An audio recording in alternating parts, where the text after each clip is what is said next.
Hello. हम लोग लगा रहे थे विज़न का टेस्ट 2। तो उसमें हमने 40 क्वेश्चंस देखे थे। अब आगे के 10 क्वेश्चन देखेंगे।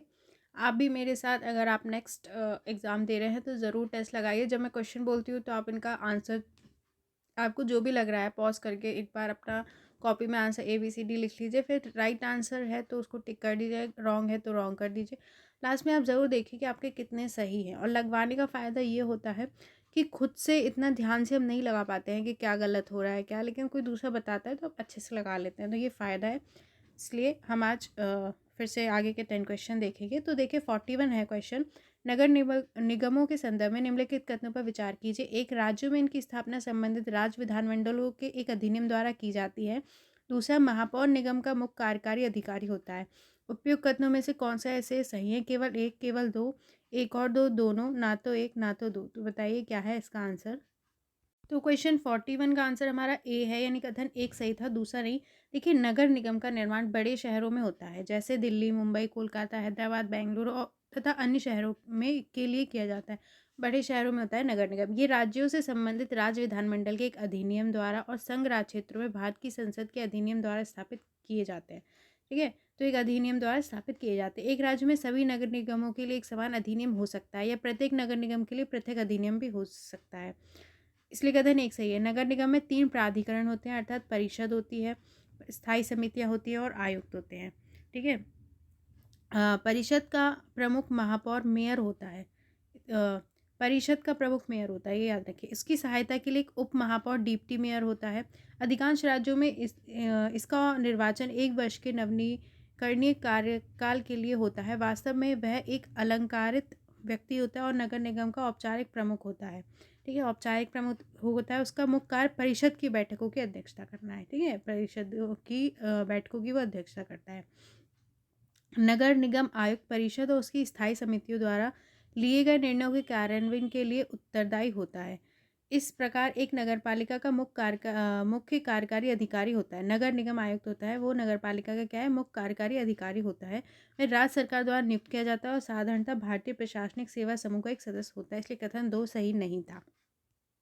ये तो 41 का फर्स्ट तो सही था कि राज्यों में इनकी स्थापना संबंधित राज्य विधानमंडल के एक अधिनियम से द्वारा की जाती है। दूसरा सही नहीं था कि महापौर निगम का मुख्य कार्यकारी अधिकारी होता है, ये नहीं होता है, आयुक्त होता है।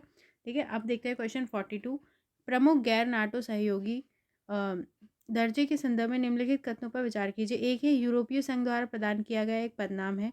दूसरा, ये निर्दिष्ट देश के लिए सैन्य तथा आर्थिक विशेषाधिकार प्रदान करता है और साथ ही सुरक्षा प्रतिबद्धताओं को भी शामिल करता है। उपयुक्त कथनों में से कौन से ऐसे सही हैं? केवल एक, केवल दो, एक और दो, या फिर एक दो दोनों, या ना तो एक ना तो दो। देखिए, अगर आपको क्वेश्चंस नहीं भी आते हैं तो अभी हमको एग्ज़ाम तो दे नहीं रहे हैं, तो आप गैस करके आंसर दिया करिए जो भी आपको सही लग रहा है। इससे आपकी समझ बढ़ेगी थोड़ी कि कैसे आंसर्स लगा सकते हैं, कैसे सही हो सकते हैं। तो देखिए, हाल ही में इसका 42 का आंसर डी है। एक और दो दोनों ही सही नहीं थे। हाल ही में संयुक्त राज्य अमेरिका ने कतर को एक प्रमुख गैर नाटो सहयोगी के रूप में नामित करने का निर्णय लिया है। तो देखिए, USA ने कतर को, ठीक है, एक प्रमुख गैर नाटो सहयोगी नामित किया है। प्रमुख गैर नाटो सहयोगी का दर्जा अमेरिकी कानून के तहत एक पदनाम है। उधर यूरोपीय संघ दिया था, नहीं, वो अमेरिकी कानून के तहत एक पदनाम है, जिसके अंतर्गत विदेशी भागीदारों को रक्षा, व्यापार, सुरक्षा सहयोग के क्षेत्र में कुछ लाभ प्रदान किए जाते हैं। तो उन्हें मतलब रक्षा, व्यापार, इन सब में कुछ लाभ दिए जाते हैं, बेनिफिट। प्रमुख गैर नाटो सहयोगी पदनाम इस दर्जे के प्राप्तकर्ता देशों के साथ संयुक्त राज्य अमेरिका के घनिष्ठ संबंध का एक शक्तिशाली प्रतीक है। मतलब ये जो US है उसके साथ एक घनिष्ठ संबंध का प्रतीक है ये पदनाम, और उन देशों के लिए मित्रता हेतु अमेरिका के गहन सम्मान को प्रदर्शित करता है। यदि MNNA का दर्जा निर्दिष्ट देशों के लिए सैन्य और आर्थिक विशेषाधिकार प्रदान करता है, लेकिन इससे कोई सुरक्षा प्रतिबद्धता शामिल नहीं है। ठीक है, ये विशेषाधिकार तो देता है लेकिन कोई सुरक्षा प्रतिबद्धता नहीं है कि वो आपकी सुरक्षा करेंगे, मतलब आपको कुछ बेनिफिट दे देंगे उस मामले में, बस। ठीक है, तो 42 का हमारा डी सही था, दोनों ही सही थे। यूरोपीय संघ द्वारा नहीं दिया जाता है, USA द्वारा दिया जाता है। दूसरे कथन में भी उन्हें सुरक्षा प्रतिबद्धता नहीं होती है। ठीक है, तो डी था, दोनों ही सही नहीं थे। अब क्वेश्चन 43 देखते हैं। निजी सदस्य विधेयक के संदर्भ में निम्नलिखित कथनों पर विचार कीजिए। एक है, संसद के ऐसे किसी भी सदस्य द्वारा प्रस्तावित किया गया विधेयक है जो मंत्री नहीं है। दूसरा, इसका प्रारूप विधि विभाग के परामर्श से संबंधित विभाग द्वारा तैयार किया जाता है। उपयुक्त कथनों में से कौन सा ऐसे सही है? केवल एक, केवल दो, एक और दो, दोनों, ना तो एक ना तो दो।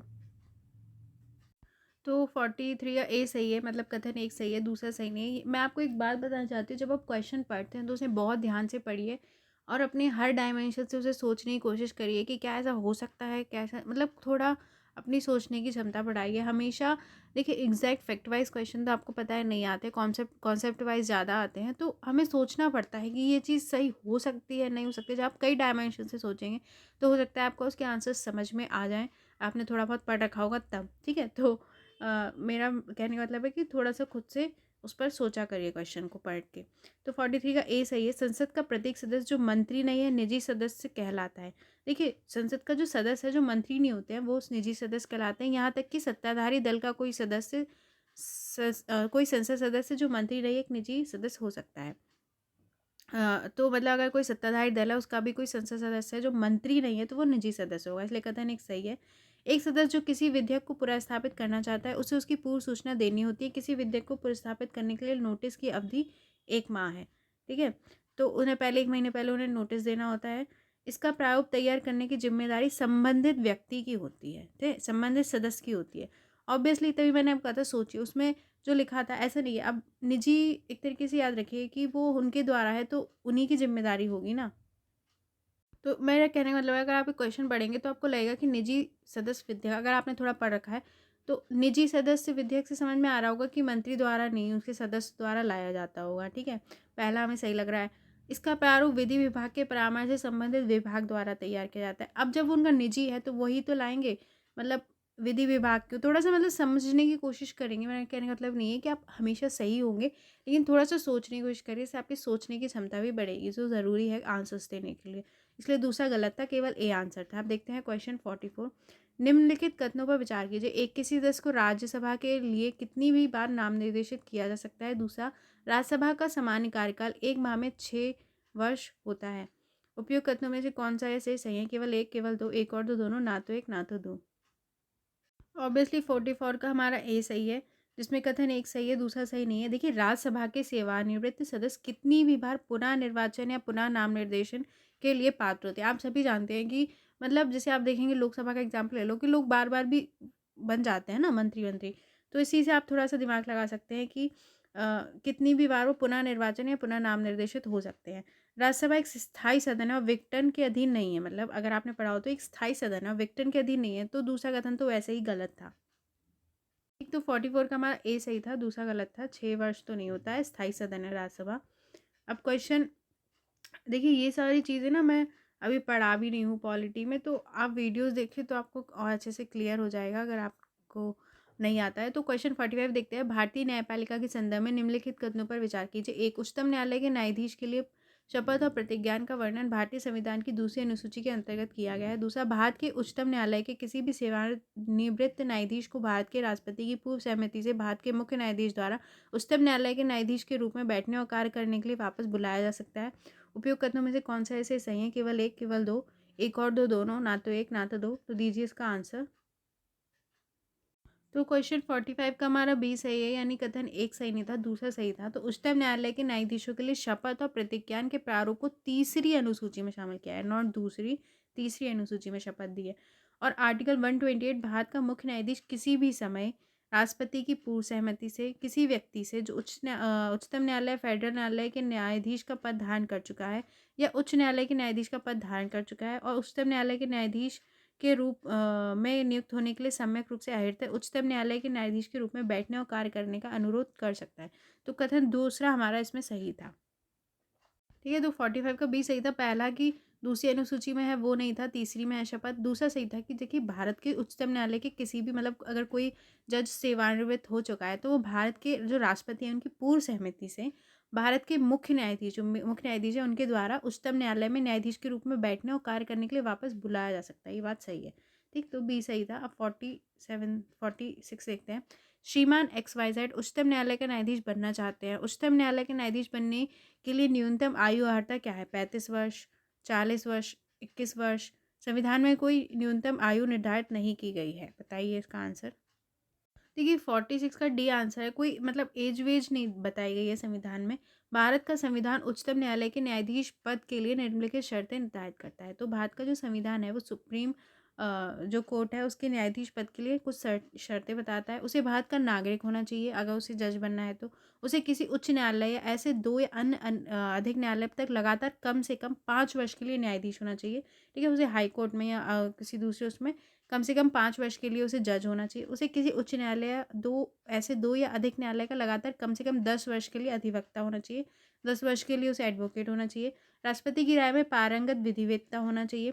संविधान में उच्चतम न्यायालय के न्यायाधीश के लिए कोई न्यूनतम आयु निर्धारित नहीं की है, मतलब कोई मिनिमम एज उनकी नहीं है, तो कथन डी सही था। 46 का हमारा डी था। 47 देखते हैं क्वेश्चन। स्माइल योजना के संदर्भ में निम्नलिखित कथनों पर विचार कीजिए। एक, स्माइल योजना वंचित व्यक्तियों के पुनर्वास के लिए है। ये आवास सुविधा और कौशल विकास प्रदान करती है। तीसरा, इसमें जिलाधिकारी के अधिक ट्रांसजेंडर सुरक्षा प्रकोष्ठ का प्रावधान है। उपयुक्त कथनों में से कौन से सही है? केवल 1, 2, केवल 3, केवल 1, 2, 3 या केवल 2, 3? तो 47 का हमारा ए था कथन 1, 2 सही है, तीसरा सही नहीं था। देखिए, हाल ही में सामाजिक न्याय और अधिकारिता मंत्रालय ने केंद्रीय क्षेत्रक योजना स्माइल आजीविका और उद्यम के लिए वंचित व्यक्तियों की सहायता को आरंभ किया है, ठीक है? पहली बात, किस मंत्रालय ने? सामाजिक न्याय और अधिकारिता मंत्रालय, ठीक है? अगर देखिए किसी व्यक्ति के लिए मतलब ऐसे है तो ज़्यादातर सामाजिक न्याय और अधिकारिता मंत्रालय होता है, ठीक है? केंद्रीय क्षेत्रक योजना, सेंट्रल सेक्टर स्कीम, मतलब पूरा जो पैसा होता है वो सेंटर देती है, सेक्टर स्कीम, ठीक है? और स्पॉन्सर्ड स्कीम जो होती है वो उसमें केंद्र और राज्य दोनों देते हैं। स्माइल योजना कौन सी है? आजीविका और उद्यम के लिए वंचित व्यक्तियों की सहायता, जो वंचित व्यक्ति है उनको आजीविका और उद्यम देने के लिए स्माइल योजना है, याद रखिए। देखिए, आप ऐसे देखिए, आपको जॉब मिलेगी तो आपको स्माइल आ जाएगी, इसी तरीके से याद रखिएगी, आजीविका और उद्यम के लिए। तो कथन एक सही है। ये ट्रांसजेंडर समुदाय और भिक्षुकों के कल्याण और उन्हें पुनर्वास प्रदान करने हेतु एक अम्ब्रेला योजना है, ठीक है? तो ट्रांसजेंडर समुदाय और जो भिक्षुक होते हैं उनके लिए। स्माइल की 2 उप योजना है। ट्रांसजेंडर व्यक्तियों के कल्याण के लिए व्यापक पुनर्वास की केंद्रीय योजना, भिक्षुकों के व्यापक पुनर्वास के केंद्रीय क्षेत्रक योजना, ठीक है? उन लोगों को पुनर्वास करना, ठीक है? योजना के घटक क्या है? प्रधानमंत्री दक्ष पीएम दक्ष योजना के तहत कौशल विकास और आजीविका प्रदान करना। पीएम दक्ष योजना के तहत उन्हें कौशल विकास देना है, ठीक है? प्रधानमंत्री जन आरोग्य योजना पीएम जय के साथ सम्मिलन में समग्र चिकित्सा स्वास्थ्य के द्वारा चयनित अस्पतालों के माध्यम से लिंग पुष्टिकरण सर्जरी का समर्थन करना। गरिमा गृह के रूप में आवास सुविधा, भोजन, वस्त्र, मनोरंजन की सुविधा, कौशल विकास के अवसर, मनोरंजन गतिविधियों और चिकित्सा सहायता सुनिश्चित करना। तो कथन 2 सही है। ट्रांसजेंडर व्यक्तियों के विरुद्ध अपराधों के मामले की निगरानी और ऐसे अपराधों का समय पर पंजीकरण, जांच और अभियोजन सुनिश्चित करने के लिए पुलिस महानिदेशक के प्रभाव के अधीन प्रत्येक राज्य में ट्रांसजेंडर सुरक्षा प्रकोष्ठ का प्रावधान किया जाएगा। तो कथन तीसरे में हमें जिलाधिकारी के अधीन दिया था, उसमें क्या है? पुलिस महानिदेशक के प्रभाव के अधीन। देखिए, एक एक वर्ड में सुरक्षा प्रकोष्ठ का प्रावधान किया जाएगा, इसलिए कथन तीसरा सही नहीं था, ठीक है? 47 में हमारा पहला दूसरा सही था कि स्माइल योजना वंचित व्यक्तियों के पुनर्वास के लिए ये आवास सुविधा और कौशल विकास प्रदान करती है। तीसरा नहीं था, ठीक है? गलत था, जिलाधिकारी के अधीन ही है, तो हमारा पहला दूसरा सही था। अब क्वेश्चन 48 देखते हैं। PM cares for children scheme के संदर्भ में निम्नलिखित कथनों पर विचार कीजिए। 1, इसे उन बच्चों के पुनर्वास और शिक्षा को सुनिश्चित करने हेतु गैप फंडिंग के लिए शुरू किया गया है जिन्होंने कोविड-19 महामारी के कारण अपने माता पिता को खो दिया है। इसमें 18 वर्ष की आयु से मासिक वजीफा और 23 वर्ष की आयु होने पर एकमुश्त 10 लाख रुपए प्रदान किए जाएंगे। उपयुक्त कथनों में से कौन सा ऐसे सही है? केवल 1, केवल 2, 1 और 2 दोनों, ना तो 1 ना तो 2। तो 48 का हमारा सी सही है। 1 और 2 दोनों कथन सही है। हाल ही में देखिए, महिला एवं बाल विकास मंत्रालय भारत सरकार ने PM cares for children scheme को 28 फरवरी 2022 तक बढ़ा दिया है। तो किस मंत्रालय के अधीन है? महिला और बाल विकास मंत्रालय, ठीक? PM cares and children scheme, ठीक है? बाल विकास आ रहा है तो उससे याद रख लीजिए, चिल्ड्रन केयर के लिए, ठीक है? इससे पूरी ये योजना 31 जनवरी 2021 तक वैध थी। आगे इसको बढ़ाया गया है। इस योजना में उन सभी बच्चों को शामिल किया जाएगा जिन्होंने विश्व स्वास्थ्य संगठन द्वारा कोविड-19 को एक महामारी के रूप में घोषित और चिन्हित करने की तारीख 11/3/2020 से 28/2/2022 तक अपने माता पिता दोनों को खो दिया है, या माता पिता में से केवल एक ही जीवित है। कानूनी अभिभावक दत्तक माता पिता, एकल दत्तक माता या पिता को खो दिया है, मतलब उन्होंने किसी को खो दिया है जो महामारी की तिथि थी उस टाइम पर। इस योजना के तहत लाभ का हकदार होने के लिए बच्चे की आयु माता पिता की मृत्यु की तिथि के समय 18 वर्ष से कम होनी चाहिए। तो बच्चा 18 साल से कम होना चाहिए। इस योजना का उद्देश्य उन बच्चों को निरंतर तरीके से व्यापक देखभाल और सुरक्षा सुनिश्चित करना, तो उन्हें सुरक्षा देना, ठीक है, जिन्होंने अपने माता पिता को कोविड-19 महामारी में खो दिया है। साथ ही उनका उद्देश्य उन बच्चों को स्वास्थ्य बीमा के माध्यम से उनके कल्याण में मदद करना, उन्हें शिक्षा के माध्यम से सशक्त बनाना, ठीक है। बीमा और शिक्षा, ये याद रखिए। और 23 वर्ष की आयु होने पर वित्तीय सहायता के साथ उन्हें एक आत्मनिर्भर अस्तित्व के लिए तैयार करना, ठीक। पीएम केयर्स फॉर चिल्ड्रन योजना अन्य बातों के साथ साथ इन बच्चों की समेकित दृष्टिकोण, शिक्षा एवं स्वास्थ्य सुनिश्चित करने के लिए गैप फंडिंग, अंतर वित्त पोषण, 18 वर्ष की आयु से उन्हें मासिक वजीफा या वृत्ति और 23 वर्ष की आयु होने पर 10 लाख रुपए की एकमुश्त राशि प्रदान करने के माध्यम से सहायता प्रदान करती है। तो कथन दूसरा भी सही है। तो क्वेश्चन 48 में दोनों कथन सही हैं कि जो PM cares for children scheme है, ठीक है, वो कोविड-19 में जिसने अपने माँ बाप को खो दिया है उन बच्चों के लिए है। और 18 वर्ष की आयु में मासिक वजीफा और 23 वर्ष की आयु होने पर एकमुश्त 10 लाख रुपए प्रदान किए जाएंगे। तो कथन दोनों सही थे, सी सही था। 49 देखते हैं। निम्नलिखित में से किस मामले में उच्चतम न्यायालय का आरंभिक या मूल क्षेत्राधिकार है? एक, अंतर्राज्यीय जल विवाद। बी, वित्त आयोग के संदर्भ वाले मामले। सी, केंद्र और राज्यों के बीच व्ययों का समायोजन। डी, रिक्त क्षेत्राधिकार। तो क्वेश्चन 49 का हमारा डी सही है। आरंभिक अधिकारता या मूल क्षेत्राधिकार उच्चतम न्यायालय भारत के संघीय ढांचे की विभिन्न इकाइयों के बीच विवादों पर संघीय न्यायालय के रूप में निर्णय करता है। अधिक विस्तृत रूप से कोई भी विवाद हो, ठीक है, तो उसका मूल क्षेत्राधिकार मतलब क्या है? भारत सरकार और एक या एक से अधिक राज्यों के बीच हो, अगर ऐसा कोई विवाद हो भारत या राज्य के बीच, एक और केंद्र और किसी राज्य या दूसरी और एक या अधिक अन्य राज्यों के बीच हो, या दो से अधिक राज्यों के बीच विवाद हो। एक सेकेंड। उपरोक्त संघीय विवादों पर उच्चतम न्यायालय में विशेष आरंभिक क्षेत्राधिकार निहित है, ठीक है। विशेष का अभिप्राय है कि कोई अन्य न्यायालय ऐसे विवादों पर निर्णय नहीं कर सकता है, मतलब अकेले वो ही कर सकता है, इसलिए विशेष है और आरंभिक है। अतः आरंभिक से अभिप्राय है कि ऐसे विवादों को पहली बार में सुनने की शक्ति, ना कि अपील के माध्यम से, ठीक है। इसमें आरंभिक का मतलब वो है सबसे पहले सुना गया, और विशेष का मतलब है कोई अन्य न्यायालय इस पर निर्णय नहीं दे सकता अगर संघीय मामला है तो। इसके अतिरिक्त उच्चतम न्यायालय कि इस क्षेत्राधिकार का विस्तार निम्नलिखित तक नहीं है। कोई विवाद जो किसी संविधान पूर्व समझौता, पूर्व संधि समझौता, प्रसंविदा सनद या अन्य समान संस्थानों को लेकर उत्पन्न हुआ हो, ठीक है। अगर कोई संधि वाली बात है, ऐसा कुछ है, तो फिर ये क्षेत्राधिकार लागू नहीं होता है। कोई विवाद जो किसी संधि समझौते आदि के बाहर उत्पन्न हुआ हो, जो जिसमें विशेष तौर पर यह व्यवस्था हो कि संबंधित क्षेत्राधिकार उस विवाद से संबंधित नहीं है। अंतर्राज्यीय जल विवाद, वित्त आयोग के संदर्भ के मामले, ठीक है, केंद्र और राज्यों के बीच व्ययों और पेंशन का समायोजन, वो इस क्षेत्राधिकार में ये सब विवाद नहीं आते। केंद्र और राज्यों के बीच वाणिज्यिक प्रकृति वाला साधारण विवाद, ठीक है, केंद्र के विरुद्ध राज्य के किसी नुकसान की भरपाई। रिट के संबंध में उच्चतम न्यायालय का आरंभिक क्षेत्राधिकार है, क्योंकि नागरिक सीधे उच्चतम न्यायालय जा सकते हैं केवल मूल अधिकारों के प्रवर्तन के संदर्भ में, ठीक, के संबंध में, इसलिए डी सही है। देखिए, जो संघीय विवाद है वो विशेष और आरंभिक क्षेत्राधिकार है, और रिट के संबंध में उच्चतम न्यायालय का आरंभिक क्षेत्राधिकार है। आरंभिक का मतलब ऐसे वादों को पहली बार सुनने की शक्ति, ठीक है, अपील से नहीं। तो क्योंकि नागरिक सीधे उच्चतम न्यायालय जा सकते हैं केवल जो मूल अधिकार है उनके इनसे रिलेटेड, तो विकल्प डी सही है, ठीक है, डी। अब देखिए कितना इसमें वो था कि एक वर्ड से आपका आंसर गलत होना था, तो देखिए एक वर्ड से अंतर था, ठीक है। इनने पूछा था उच्चतम न्यायालय का आरंभिक अधिकार, तो रिट क्षेत्राधिकार डी आ गया। अगर आरंभिक और विशेष पूछते तो फिर हमारा केंद्र राज्यों, मतलब केंद्र और राज्यों के बीच अगर कोई इसमें दिया होता संघीय विवाद है तो, ठीक है। तो मतलब एक एक वर्ड से भी होता है, और ये डिफरेंस अगर आप पॉलिटी पढ़ते तो भी आपको समझ में नहीं आता, लेकिन क्वेश्चन में आपको डिफरेंस बताया गया है, तो इस तरीके से आप याद रखें, डी सही है इसमें, ठीक है। या तो संघीयवाद हो तो वो आरंभिक और विशेष क्षेत्राधिकार, और रिट का क्षेत्राधिकार आरंभिक क्षेत्राधिकार है। क्वेश्चन 5, हाल ही में उच्चतम न्यायालय ने केंद्र और राज्यों से नागरिकों के मूल कर्तव्यों को लागू करने हेतु एक याचिका का उत्तर देने के लिए कहा था। मूल कर्तव्यों के संदर्भ में लिखित कथनों पर विचार कीजिए। 1, वर्तमान में 14 मूल कर्तव्य हैं। 2, संविधान में उनके शामिल होने के बाद कर्तव्यों को समाविष्ट करने वाली भाग में केवल एक बार संशोधन किया गया। उपयुक्त कथनों में से कौन सा ऐसे सही है? केवल एक, केवल दो, एक और दो, दोनों, ना तो एक ना तो दो। 50 का आंसर हमारा बी है, यानी कथन 2 सही है, एक सही नहीं है। देखिए, हाल ही में उच्चतम न्यायालय ने केंद्र और राज्यों को व्यापक सुपरिभाषित कानूनों के माध्यम से देशभक्ति और राष्ट्र की एकता सहित नागरिकों के मूल कर्तव्यों को लागू करने हेतु एक याचिका का उत्तर देने के लिए कहा था।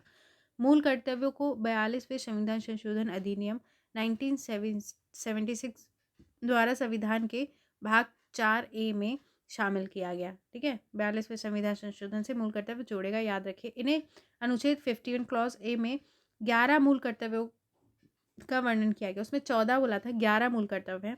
इनमें से ऐसे याद रखें 11 नेक होता है, तो 11 मूल कर्तव्य।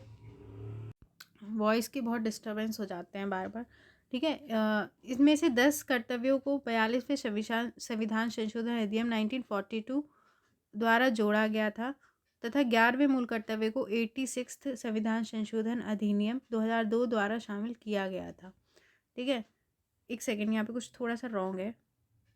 यहाँ पर ये गलत दिया है कि 10 कर्तव्य को 42वें संविधान संशोधन अधिनियम 1942 नहीं है, ऊपर दिया 1976 है, द्वारा जोड़ा गया था और 11वें मूल कर्तव्य को 86th जो संविधान संशोधन अधिनियम 2002 द्वारा शामिल किया गया था। ये कर्तव्य विधि मतलब एक बार इनमें संशोधन बाद में किया गया, तो कथन 2 सही है। इनमें ये कर्तव्य विधि द्वारा प्रवर्तनीय नहीं है, हालांकि कोई न्यायालय किसी मामले पर निर्णय करते समय उन्हें ध्यान में रख सकता है। ठीक है, मतलब इनके लिए कानून नहीं जा सकते, लेकिन क्या है, कोई न्यायालय बोल सकता है किसी मामले का निर्णय करते समय उन्हें न्यायालय चाहे तो ध्यान में रख सकता है। ठीक है, तो 50 देखिए, स्वर्ण सिंह समिति की सिफारिश पर ये जोड़े गए थे मूल कर्तव्य। इसमें पहला गलत था कि 14 मूल कर्तव्य 11 हैं और इसमें एक बार संशोधन किया गया 86 जो किया गया तो 2002 में। ठीक है, तो जो कथन 2 है वो सही है, तो बी सही था। आगे के 10 क्वेश्चन हम नेक्स्ट वीडियो में देखते हैं। अगर आप ये लगा रहे हैं, आपको पसंद आया, तो आप नीचे अपना स्कोर भी लिखिए कि आपके 10 क्वेश्चन में से कितने सही हुए। ठीक है, अगर आप चाहें तो। बाकी का हम नेक्स्ट वीडियो में देखेंगे। Thank you.